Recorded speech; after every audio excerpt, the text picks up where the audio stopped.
είναι αυτό? Ένα σφουργίτη.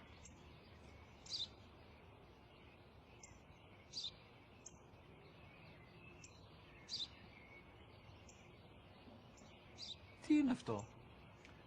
Μόλις τώρα στο παπατέρα, σφουργίτη είναι.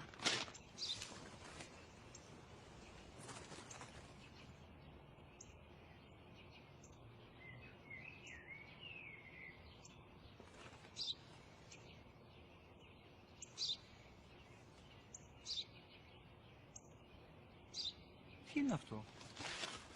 Ένα σπουργίτη είναι, πατέρα. Ένα σπουργίτη. Σπου-γι-τι.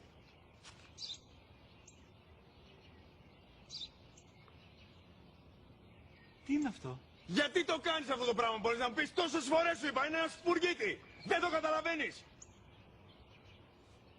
Πού πας?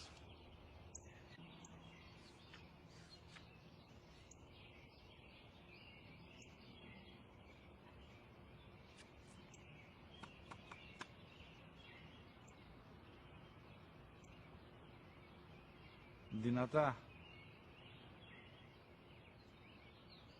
Σήμερα ο μικρός μου γιος που πριν λίγες μέρες έκλεισε τα 3 καθόταν μαζί μου έξω στο πάρκο όταν ένας σπουργίτη ήρθε και κάθισε απέναντί μας. Ο γιος μου με ρώτησε 21 φορές τι ήταν αυτό και του απάντησα και τις 21 φορές ότι ήταν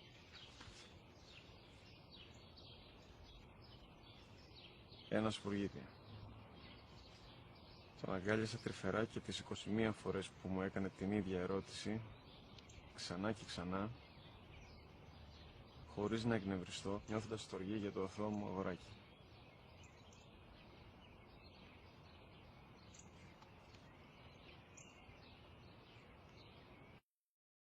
وَقَضَى رَبُّكَ أَلَّا تَعْبُدُوا إِلَّا إِيَّاهُ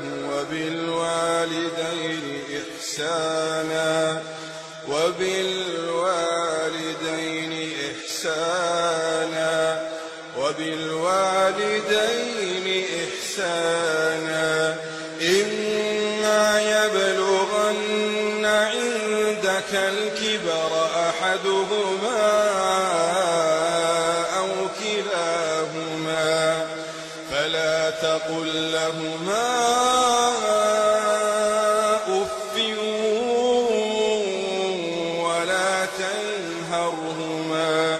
ولا تنهرهما وقل لهما قولا كريما واخفض لهما جناح الذل من الرحمة وقل رب